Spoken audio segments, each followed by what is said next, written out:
बच्चों मैं आपसे जो डिस्कस करने जा रहा हूँ वो क्वेश्चन नंबर 6 है।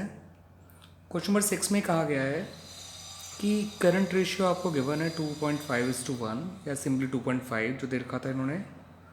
फिर इस क्वेश्चन में कहा है कि वर्किंग कैपिटल आपकी 1,50,000 है। तो देखिए मैंने करंट रेशियो का यूज़ किया जिसका फॉर्मूला था current asset upon current liabilities is equal to 2.5:1।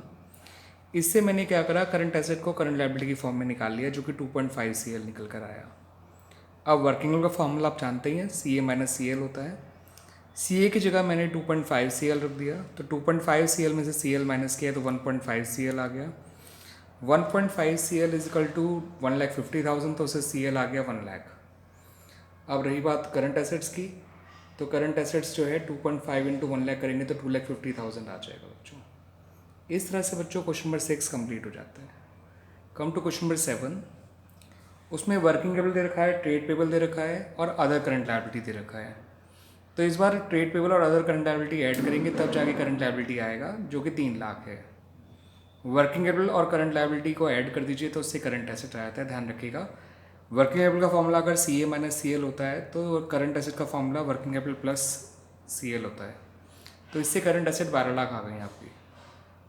और जब करंट एसेट भी आपके पास है, करंट लायबिलिटी आपके पास है, तो करंट रेशियो आ ही जाएगा, current asset upon current liabilities यानी 4:1। क्वेश्चन नंबर 8 देखते हैं बच्चों। क्वेश्चन नंबर 8 में वर्किंग कैपिटल दे रखा है 1,80,000, टोटल डेट्स दे रखे हैं 3,90,000, लॉन्ग टर्म डेट्स दे रखे हैं 3 लाख। तो पहले टोटल डेट्स में से लॉन्ग टर्म डेट्स हटा दीजिए, यानी 3,90,000 में से 3 लाख हटा दीजिए तो 90,000 आपका आ गया करंट लायबिलिटीज़। फिर करंट लायबिलिटी और वर्किंग कैपिटल ऐड कर दीजिए, उससे करंट एसेट आ जाएगा 27 लाख या 2,70,000, इट्स नॉट 27 लाख। और फिर करंट रेशियो निकालना बड़ा आसान काम हो जाएगा, current asset upon current liabilities यानी कि 3:1 आ जाएगा। ठीक है बच्चों, this is question number 8। I hope आपको ईजिली विजिबल हो रहा होगा और बहुत क्लियरली मैंने इसको लिखा हुआ है सबको, तो आपको देखिए जो है रीड करने में दिक्कत नहीं आएगी बिल्कुल भी। ठीक है बच्चों, now come to question number 9। Question number 9 में बच्चों करंट एसेट दे रखी है, वर्किंग कैपिटल दे रखी है। तो देखिए करंट एसेट से वर्किंग कैपिटल को माइनस कर दीजिए तो उससे आपका जो है वह करंट लायबिलिटी निकल आएगा। ये उसी फॉर्मूले से बनाया गया है, वर्किंग कैपिटल के फॉर्मूले से ही। तो अगर आप देखें तो करंट लायबिलिटी का फॉर्मूला बन जाता है current asset minus working capital जो कि 5 लाख आ गया।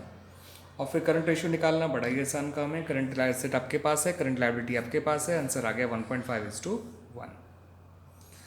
क्वेश्चन नंबर 10 में कुछ ऐसा कह रखा था, आपके पास करंट एसेट भी थे, करंट लायबिलिटीज़ भी थे। ठीक है, तो करंट एसेट और करंट लायबिलिटी यानी 450 और 2 लाख दे रखे हैं आपको। ये आपने गुड्स क्रेडिट में खरीदे उससे पहले का है। फिर आपने जब गुड्स खरीदे 30,000 के क्रेडिट, तो 30,000 आप क्या रखिएगा, करंट एसेट और करंट लायबिलिटी दोनों में ऐड करिएगा। तो उससे करंट एसेट बढ़कर हो जाएगा 4,80,000 और करंट लायबिलिटी बढ़कर हो जाएगा 230।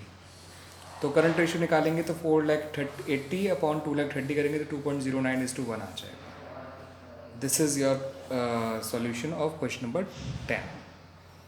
क्वेश्चन नंबर 11 देखिए, उसमें आपको करंट लायबिलिटी और करंट रेशियो दे रखा था, जिससे हमने पहले करंट एसेट ढूंढ लिया current liability into current ratio करके। ये उसी फॉर्मूले से बनाया हुआ है, current ratio is equal to current asset upon current liability. ठीक है, इससे बच्चों करंट एसेट आ गए 3,50,000। फिर आपने 30,000 का पेमेंट कर दिया करंट लायबिलिटी का, तो करंट लायबिलिटी आपकी रह जाएंगी 175 माइनस 30 145।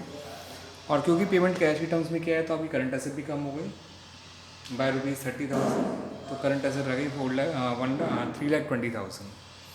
तो फिर आप अब जो करंट रेशियो निकालेंगे आफ्टर पेमेंट वो आपका आ रहा है 2.21:1। देख सकते हैं पहले पुराना करंट रेशियो 2:1 था और आप करंट रेशियो बढ़ रहा है, यानी आप पेमेंट करते हैं और रेशियो अगर ऑलरेडी मोर देन 1 है तो as a result of that ratio बढ़ता है, ध्यान रखिएगा। Yes, come to question number 12 बच्चों। क्वेश्चन नंबर 12 देखते हैं। क्वेश्चन नंबर 12 में कुछ इस तरह से है, करंट एसेट दे रखे हैं, करंट लायबिलिटी दे रखे हैं और आपको करंट रेशियो अपने आप समझ सकते हैं 1.5:1 है। ये वो है जो एट प्रेजेंट कंपनी का है रेशियो। फिर क्वेश्चन में कहा गया कि आपको कुछ पेमेंट करना है और जिससे आपका रेशियो 2:1 हो जाए। वो पेमेंट कितना करना है क्रेडिटर्स को या करंट लायबिलिटी को वो नहीं बता रखा, तो हमने उसे एक्स ले लिया। दोनों में से आपने एक्स माइनस कर दिया, करंट एसेट में से भी करंट लायबिलिटी से भी, और आपका करंट रेशियो जो है 2:1 हो गया। अब आपको इस एक्स की वैल्यू निकालनी है, तो सॉल्व कर लीजिए। इसे सॉल्व करके एक्स आपका 1 लाख आ जाएगा। तो इस तरह से बच्चों क्वेश्चन नंबर 12 भी आपका कंप्लीट हो जाता है। ठीक है बच्चों, तो अभी हम क्वेश्चन 12 तक रहने देते हैं इस पर्टिकुलर वीडियो में। तो आपका क्वेश्चन नंबर 12 तक जो है कंप्लीट हो गया बच्चों। एंड आई होप आपको क्वेश्चन नंबर 12 भी समझ में आया होगा। जब आप पेमेंट करते हैं तो करंट एसेट करंट लायबिलिटी दोनों में से कम होता है, और आप देखिए पेमेंट करने से रेशियो बढ़ रहा है। कोई भी रेशियो अगर ऑलरेडी मोर देन 1 है पहले से ही, उसमें अगर आप कोई भी पेमेंट करेंगे तो फिर करंट एसेट और करंट लायबिलिटी दोनों कम हो जाएंगे और एज अ रिजल्ट रेशियो बढ़ जाएगा। तो अगर रेशियो जो ऑलरेडी मोर देन 1 था उसमें अगर दोनों करंट एसेट और करंट लायबिलिटी दोनों कम होते हैं तो as a result of that ratio बढ़ता है। इस बात को ध्यान रखिएगा। ठीक है बच्चों, थैंक यू।